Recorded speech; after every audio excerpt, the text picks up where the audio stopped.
साथियों, वाल्मीकि रामायण के 9वें सर्ग में आप सभी का स्वागत है।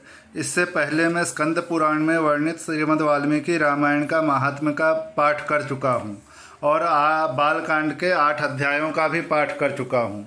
अब बालकांड के 9वें सर्ग का हम पाठ करने वाले हैं, जिसमें सुमंत्र जी ने राजा दशरथ को ऋष्यशृंग मुनि को बुलाने की सलाह दी है और उनके अंग देश में आने का संक्षेप में वर्णन किया है।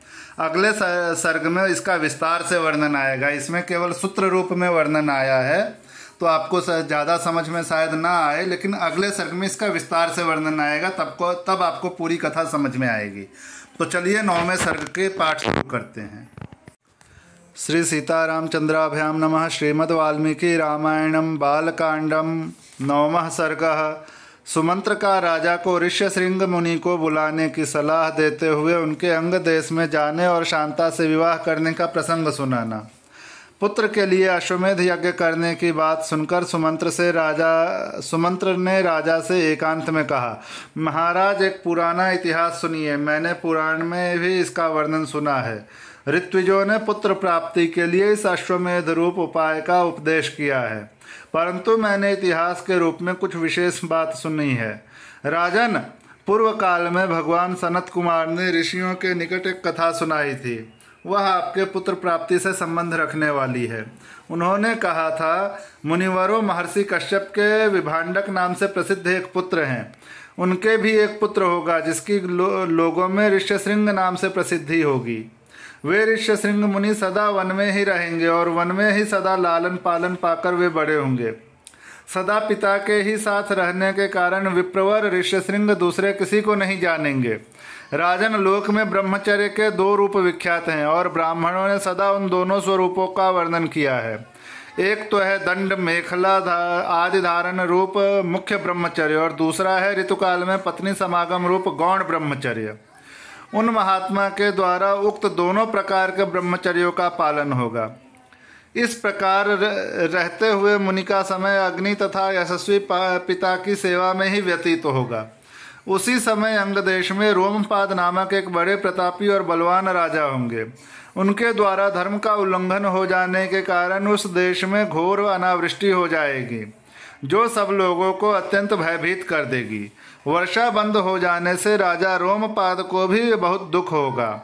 वे शास्त्र ज्ञान में बढ़े चढ़े ब्राह्मणों को बुलाकर कहेंगे, विप्रवरों, आप लोग वेद शास्त्र के अनुसार कर्म करने वाले तथा लोगों के आचार विचार को जानने वाले हैं।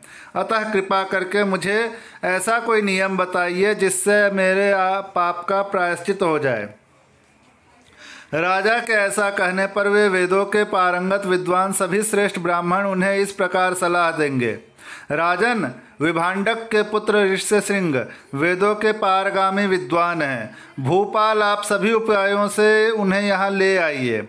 बुलाकर उनका भली भांति सत्कार कीजिए। फिर एकाग्रचित्त हो वैदिक विधि के अनुसार उनके साथ अपनी कन्या शांता का विवाह कर दीजिए। उनकी बात सुनकर राजा इस चिंता में पड़ जाएंगे कि किस उपाय से उन शक्तिशाली महर्षि को यहाँ लाया जा सकता है। फिर वे मनस्वी नरेश मंत्रियों के साथ निश्चय करके अपने पुरोहित और मंत्रियों को सत्कार पूर्वक वहाँ भेजेंगे।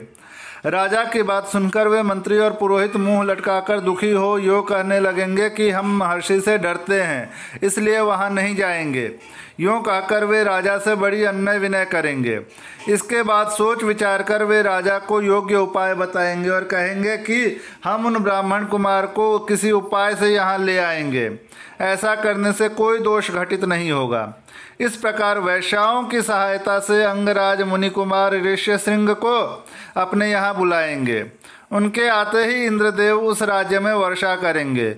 फिर राजा उन्हें अपनी पुत्री शांता समर्पित कर देंगे। इस तरह ऋष्यशृंग आपके जामाता हुए। वे ही आपके लिए पुत्रों को सुलभ कराने वाले यज्ञ कर्म का संपादन करेंगे। यह सनत कुमार जी की कही हुई बात मैंने आपसे निवेदन की है। यह सुनकर राजा दशरथ को बड़ी प्रसन्नता हुई। उन्होंने सुमंत्र से कहा, मुनि कुमार ऋष्यशृंग को यहाँ जिस प्रकार और जिस उपाय से बुलाया गया उसे स्पष्ट रूप से बताओ।